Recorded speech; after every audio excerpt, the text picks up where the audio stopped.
Bien, vamos al Salmo 2 y continuamos con nuestro estudio que comenzamos la semana pasada en el libro de los Salmos. Quiero también recordarles que para que los que no se hayan inscrito, que se puedan inscribir para el campamento hispano, el pasadía hispano, y también lleven a un servidor y a su familia en sus oraciones. En esta semana vamos a estar de viaje, partimos el miércoles y regresamos el lunes. Dios mediante, el hermano Jonathan va a estar predicando la palabra de Dios, Día de las Madres, ese domingo, así que yo quiero ya adelantarme, ¿verdad? Ya que no voy a estar aquí, y a todas las madres que están aquí, muchas felicidades. Espero que disfruten ese día, agradecidos por todas ustedes, y es un privilegio pues poder celebrarlo juntos. Así que a todos ustedes, felicidades, bendiciones, que el Señor las siga fortaleciendo y ayudándole a cada uno de ustedes. Bien, Salmos 2. Vamos a orar para que el Señor aquiete nuestros corazones para escuchar la palabra de Dios. Señor, te damos gracias. Y a ti, Señor, y solo a ti, te damos la gloria, la honra y el poder, Señor, porque tú eres el Dios y el Rey Supremo, que gobierna, Señor, sobre todas las cosas. Señor, tú eres un Dios santo, un Dios poderoso, y ese es ese Dios, tú, oh Señor, que queremos, y solo a ti exaltar, Señor, magnificar en todo este tiempo, Señor. Y ahora, Señor, que nos das un tiempo para abrir la palabra de Dios, que encontremos, Señor, las verdades que necesitamos en este día para continuar creciendo en ti, Señor. Fortalecido, Señor, en el poder de tu Espíritu. Te necesitamos, Señor, ayúdanos en este tiempo ahora, en el nombre de Jesús. Amén. Bien, el domingo pasado nosotros comenzamos nuestra serie de 13 salmos. Estuvimos en el Salmo 1. En esta mañana, como ya hemos dicho, vamos a estar en el Salmo 2. Y si usted recuerda, nosotros le dimos un tema general a este estudio de los salmos, donde nosotros vamos a encontrar, y a medida que también usted en su propio estudio, en su propia lectura, lee el libro de los Salmos, se dará cuenta acerca de la grandeza y de la realeza de Dios. Él es el Rey y Él tiene dominio por sobre todas las cosas. Él reina y Él gobierna por encima de todas las cosas. Él ejerce directamente y únicamente el gobierno de todo y controla todo lo que pasa y todo lo que sucede en este mundo, porque Él es el Dios supremo. Le dimos también un título, también, y el título fue El Dios que gobierna a través de sus Mesías. A través de la lectura de los Salmos y a través de toda la Biblia, usted se va a encontrar con esta verdad. Dios gobierna a través de su Mesías. Nosotros dijimos que el fundamento o el pilar de todos los salmos, del libro completo, del Salterio, son los Salmos 1 y 2.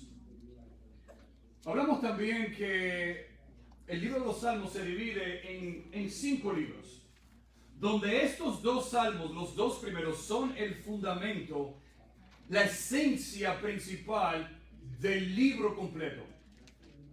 Ahora, existe también otra información que es importante que nosotros entendamos en la mañana de hoy, porque nos va a ayudar a entender este salmo, el Salmo 2.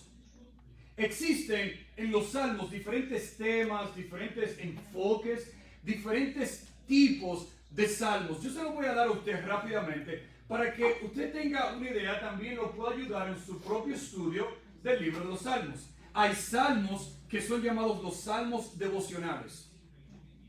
Y son promesas preciosas y personales que usted lee en los salmos.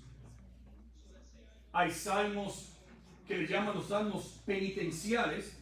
Por ejemplo, el Salmo 51, el Salmo de David, cuando él cometió adulterio y asesinato. Recuerde que él va delante de Dios y confiesa su pecado delante de Dios. Hay varios salmos como estos.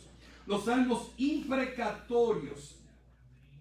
Estos son salmos que piden por la maldición, por el juicio de Dios para los enemigos. Usted lee Salmos de David, donde él ora a Dios y clama a Dios que traiga juicio hacia sus enemigos. Hay salmos graduales, hay salmos de aleluya, hay salmos históricos, hay salmos alfabéticos o de acrósticos que siguen el alfabeto hebreo. Pero también, por último, hay salmos mesiánicos. Salmos mesiánicos tienen que ver con quién? Con el Mesías, con Cristo, con el ungido. Y en esta mañana, precisamente este Salmo 2 es un salmo mesiánico. Es un salmo que habla de Cristo, del ungido de Dios, del Rey Supremo. Ahora bien, hay dos maneras de estudiar estos salmos mesiánicos.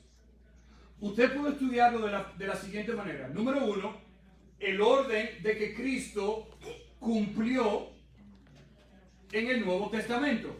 Y usted puede agarrar el Nuevo Testamento y entonces se va a los salmos y lo ordena de la manera que Cristo cumplió en el Nuevo Testamento. Si lo hacemos de esta manera, deberíamos comenzar entonces en el Salmo 40. Pero lo vamos a hacer de la otra manera.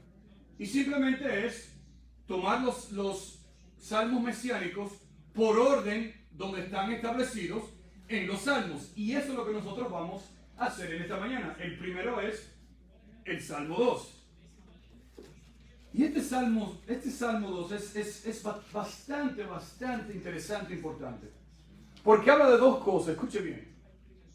Se está tomando nota. Habla de la destrucción de los malvados, de los paganos, de aquellos que se oponen a Dios. Pero habla también de un rey. Habla de un ungido, que es el ungido de Dios, el Rey Supremo. Y habla aquí de ese reinado milenial que Cristo va a establecer aquí en la tierra, donde Él va a destruir a los malvados. Pero Cristo va a sobresalir como siempre, como Él es, como el Rey Supremo de toda la creación. Es este Salmo 2 aquí. Así que en esta mañana vamos a ver este salmo de una manera escatológica, porque habla del futuro. Y también hay un mensaje presente para cada uno de nosotros en esta mañana. Así que mire cómo comienza el Salmo 2. Vamos a leerlos. Y entonces luego continuamos. Dice Salmo 2. En forma de pregunta comienza el salmista. ¿Por qué se amontinan las gentes y los pueblos piensan cosas vanas? Se levantarán los reyes de la tierra y príncipes consultarán unidos contra Jehová y contra su ungido, diciendo: rompamos sus ligaduras y echemos de nosotros sus cuerdas. El que mora en los cielos, versículo 4, se reirá. El Señor se burlará de ellos. Luego hablará a ellos en su furor y los turbará con su ira. Porque yo he puesto mi rey sobre Sión, mi santo monte. Versículo 7, yo publicaré el decreto. Jehová me ha dicho: mi hijo eres tú. Yo te engendré hoy. Pídeme y te daré por herencia las naciones y como posesión tuya los confines de la tierra. Los quebrantarás con vara de hierro, con vasija de alfarero los desmenuzarás. Verso 10. Ahora pues, oh reyes, sed prudentes, admitid admonestación, jueces de la tierra. Servid a Jehová con temor y alegraos con temblor. Honrad al Hijo, para que no se enoje y perezcáis en el camino, pues se inflama de pronto su ira. Bienaventurados todos los que en Él confían. Un tremendo salmo, un maravilloso salmo donde usted lee y esos últimos 3 versículos lo dicen todo. Del Rey que nosotros adoramos, del Dios que nosotros servimos, del Dios que nosotros tenemos, un Dios todopoderoso, el Rey de Reyes, el Señor de Señores. Y en esta mañana, mis hermanos, yo quiero dividir este salmo en 4 partes. Bien sencillo. 4 partes en este salmo conectadas al único Rey Supremo que debe ser creído y que debe ser adorado. 4 partes, escuche bien, conectadas a este Rey Supremo, al único Rey Supremo que debe ser no solamente creído, pero que debe ser también adorado. Mire la primera parte, está en los versículos del 1 al 3. Y yo le di el título de La Rebelión. Versículos 1 y 3. ¿La rebelión de quién? De gentes, de pueblos, de reyes de la tierra, de príncipes, de todos los que viven en esta tierra. Hay una rebelión en contra de Dios. Y nos dice aquí los primeros 3 versículos. Mire cómo comienza de nuevo la pregunta. ¿Por qué se amontinan las gentes y los pueblos piensan cosas vanas? Yo me pregunté estudiando la razón del por qué David comienza con una pregunta. Pero comienza de esta manera. ¿Por qué? ¿Por qué? Cada vez que nosotros nos hacemos esa pregunta, ¿por qué? Es porque algo ha sucedido. O porque nosotros sabemos que si nosotros hacemos algo o una persona hace algo, va a venir una consecuencia. Y el salmista aquí, yo imagino, preguntándose dentro de sí mismo, David, a través del Espíritu Santo de Dios, escribiendo este salmo mesiánico, diciendo, ¿por qué se amontinan las gentes y los pueblos piensan cosas vanas? En otras palabras, ¿por qué se rebela la gente en contra de Dios? ¿Por qué se rebelan los príncipes, los reyes, los pueblos? ¿Por qué quieren derrocar a la autoridad que es Dios, el Dios supremo? ¿Por qué estas personas traman, planean con el propósito de derrocar, de tumbar el gobierno y el poderío de Dios? Eso es lo que estamos viendo en los versículos 1 y 3. Una oposición a Dios completa. Una rebeldía a Dios completa.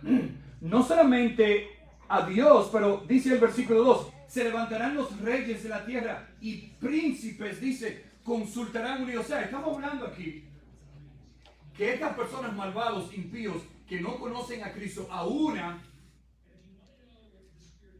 se quieren unir para ir en contra del gobierno y del Dios que es supremo. Dice el versículo 2. Dice, y los príncipes consultarán unidos ¿contra quién? ¿Qué dice el versículo 2? Dice, contra Jehová y contra su ungido, diciendo, versículo 3, rompamos sus ligaduras y echemos de nosotros nuestras cuerdas. O sea, es una rebelión directa y completa, no solamente con el Dios supremo que gobierna todas las cosas, pero también con su ungido, con Cristo, como el Salvador del mundo.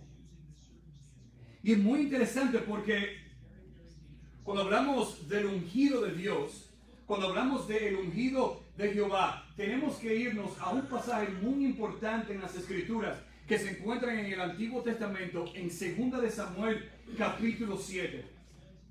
Y no tenemos tiempo para verlo completo, pero hay un versículo ahí, 2 de Samuel 7, que dice, será afirmada tu casa y tu reino para siempre delante de tu rostro, y tu trono será estable eternamente. Escuchen bien, tenemos que irnos a este pasaje, porque ese pasaje en 2 de Samuel 7 habla no solamente del pacto que Dios hizo con el rey David, sino que le habla del pacto de que su trono será firme eternamente y para siempre, y que iba a venir alguien del linaje de David, de la línea de David, que iba a ser el ungido, el rey supremo, y que se iba a sentar en el trono de David, y que iba a gobernar perfectamente y para siempre, y que nadie iba a destruir ni a quitarlo de su trono. Y está hablando precisamente aquí de ese ungido de Cristo,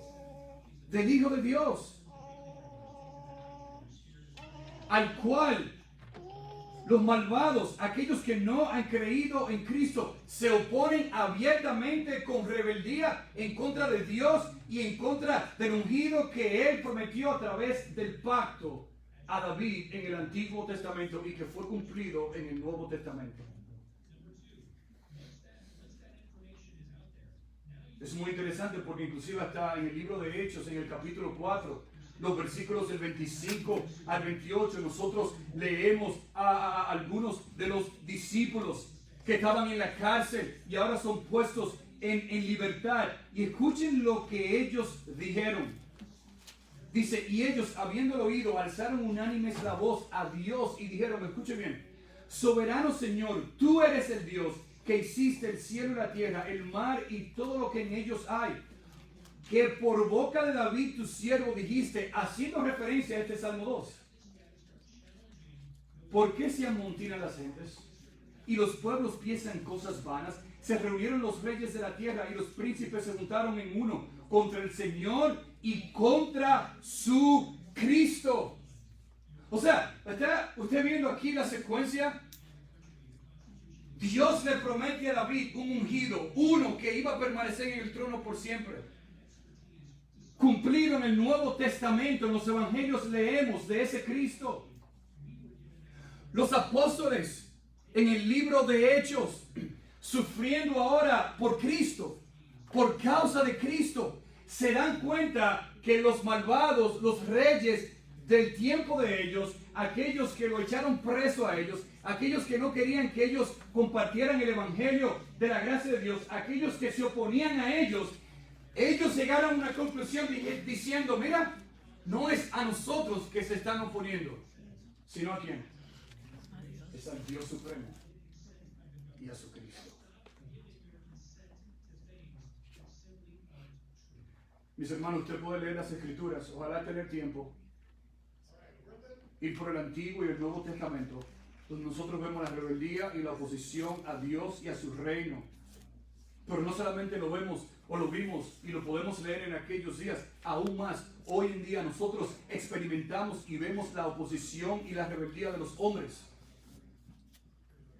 Vemos el odio en contra de Dios y de su ungido y de su Hijo Cristo. Vemos países y gobiernos opuestos a la verdad de Cristo, a las verdades de la palabra de Dios.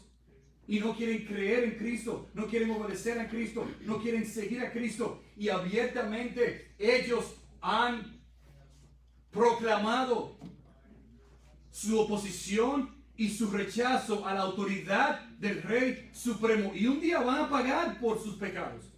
Van a pagar por su oposición y por su rebeldía. No quieren ninguna autoridad en su vida y mucho menos la autoridad de Dios en sus vidas. Ellos quieren ser sus propios dioses. Pero aún más, mis hermanos, no perdamos de vista también que nosotros ahora, como leímos en Hechos, nosotros ahora somos embajadores de ese ungido. Nosotros somos embajadores de ese Cristo y debemos estar también preparados porque muchos van a tratarnos como locos, como burlas, como risa de ellos, querrán hacer pleitos con nosotros, maltratarnos y vamos a sufrir por causa de Cristo y tenemos que estar preparados y puede ser que venga pronto. Pero mis hermanos, tenemos que no desenfocarnos. Porque no es contra nosotros que están peleando, es contra el Dios Supremo y su Cristo. Y ellos van a dar cuenta delante de Dios, no de nosotros. Nosotros vamos a dar cuenta como creyentes delante de Dios por lo que hicimos en esta tierra. Pero ellos van a dar cuenta también, aquellos que no han creído en Cristo y que se oponen a su palabra por no creer en Dios. Usted más adelante puede leer Romanos 1, Romanos 1, 2 Timoteo 3. Pero puede ser que usted se esté preguntando y diciendo, pastor, pero ¿y por qué yo veo tantos impíos y tantos inconversos, tantos malvados que progresan en esta vida? Porque ellos muchas veces veo como que le va bien a ellos. ¿Usted no se hace esa pregunta en su vida?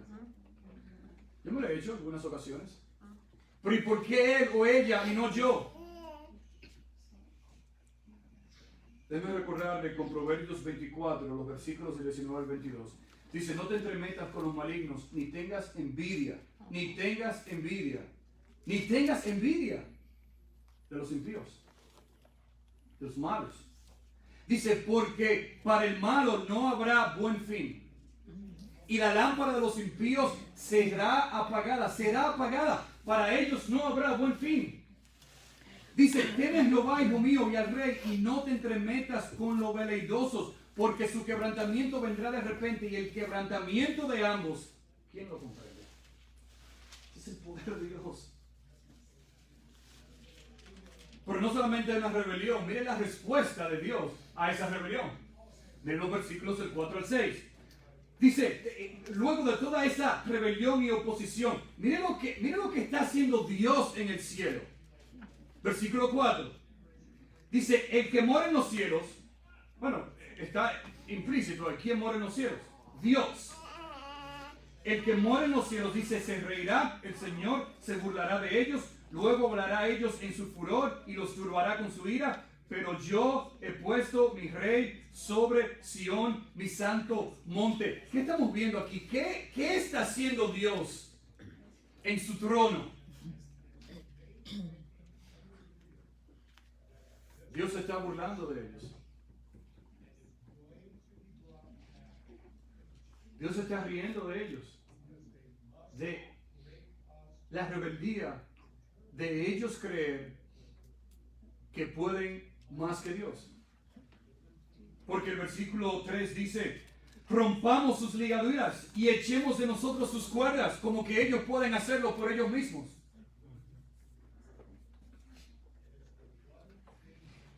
Y no solamente que Dios está riendo y tenemos que avanzar y burlar, pero dice que Dios con la palabra de su boca dice, saldrá furor y los turbará. En otras palabras, eso significa que Dios, la ira feroz de Dios, los va a aterrorizar, va a traer temblor a la vida de ellos.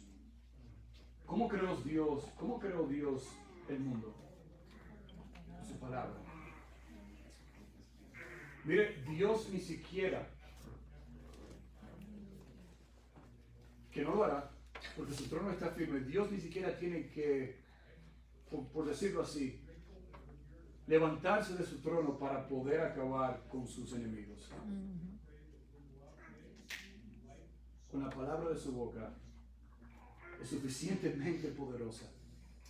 O sea, imagínense este retrato del salmista. Los enemigos burlándose, haciendo lo que yo quiera. Ah, no hay Dios. No creo en Dios. ¿Quién es Dios para hacer lo que? Y Dios allá en el cielo. Wow, si tú supieras. Si tú supieras. El versículo 6 lo que dice. Pero yo he puesto mi rey. Dice, sobre Sión, mi santo monte, el monte santo de Dios, el monte sublime de Dios, la capital terrenal del reinado de Dios, en donde su Hijo Jesucristo va a reinar y va a extender su reinado por toda la tierra. Algo que va a suceder en el futuro. Sí, Cristo vino y se cumplieron algunas de las profecías. Y sí, Cristo vino y predicó del reino, de su reino. Pero va a venir un día donde Él va a establecer su reino milenial por 1000 años y Él va a reinar. ¿Usted recuerda la historia de los egipcios y el pueblo de Dios? Donde Moisés fue una y otra vez y le dijo a Faraón que dejara ir a su pueblo para adorar a Dios. ¿Y qué sucedió después de la 10ª plaga? Que dejó ir al pueblo y Faraón decidió seguir a Dios. Digo, al pueblo. ¿Y cómo le fue al ejército de Faraón? Fueron destruidos. Si usted lee el libro de Jueces, el libro de Josué, los reyes, usted se va a dar cuenta que cada uno que fue en contra de Dios, ¿cómo le fue? No le fue bien. Fueron destruidos, aniquilados por completo. Escuchen lo que dijo Martín Lutero. ¿Quién pensó que cuando Cristo sufrió y los judíos triunfaron, que Dios se estaba burlando todo el tiempo? Mis hermanos, vemos aquí una imagen majestuosa y a la vez aterradora de quién es Dios. Pero mire también la tercera parte, no solamente la rebelión. No solamente la rebelión vimos, no solamente la respuesta, pero mire ahora la revelación. Dice, yo publicaré el decreto. Jehová me ha dicho, mi hijo eres tú.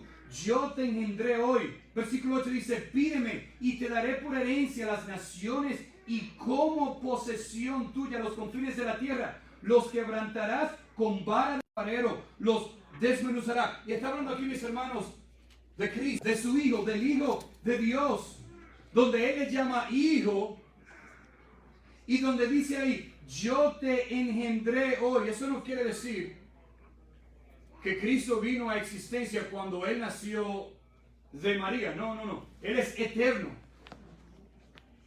Se hizo carne al venir de María, la Virgen.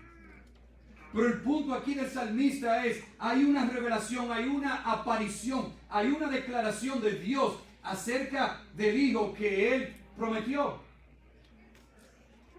Y ese Hijo, estamos ahora en la era de la iglesia, donde entonces Él va a retornar por los suyos, Él va a venir, va a llevarse a los suyos, los salvos. Luego viene la gran tribulación. Luego viene entonces el milenio, el reino milenial que estamos hablando aquí, que está hablando aquí este salmo. Y luego entonces el estado eterno, el reinado eterno. Y Cristo como el Rey Supremo va a reinar, va a destruir y va a reinar con los suyos. Por eso dijo Juan el Bautista, he aquí el Cordero de ¿quién? De Dios que quita el pecado del mundo. Por eso cuando Cristo fue bautizado, Dios mismo, el Padre, dijo, este es mi Hijo amado, en el cual tengo que complacencia.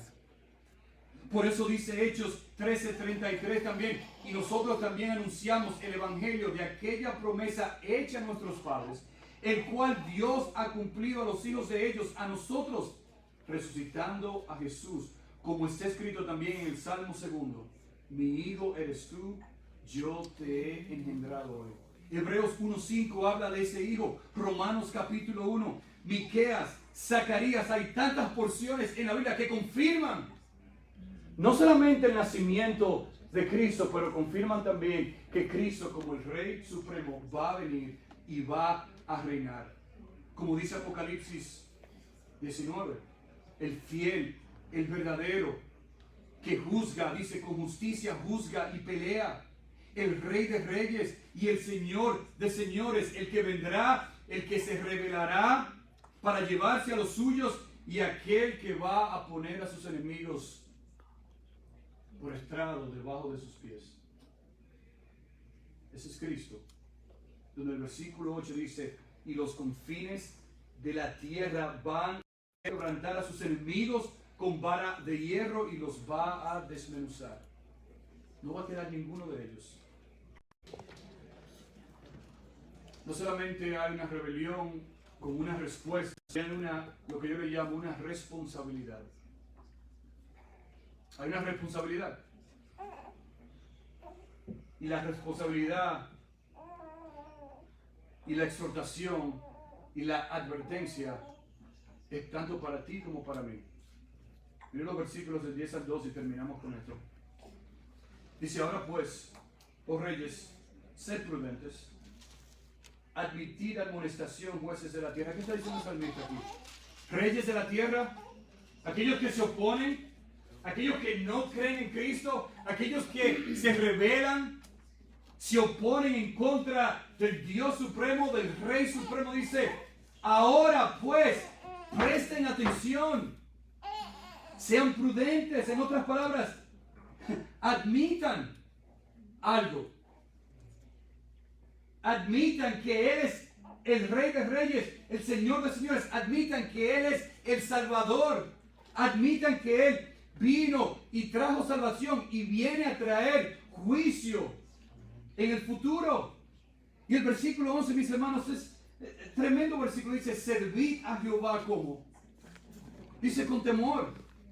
Dice, y alegraos con temblor. En otras palabras, que nosotros entendamos la grandeza de quién es Dios que está en su trono, la grandeza, el reinado de su Hijo Jesucristo, y que nosotros nos arrodillemos en humildad y que con reverencia, con una actitud de adoración, nosotros vengamos delante de Dios para reconocer quién es Dios.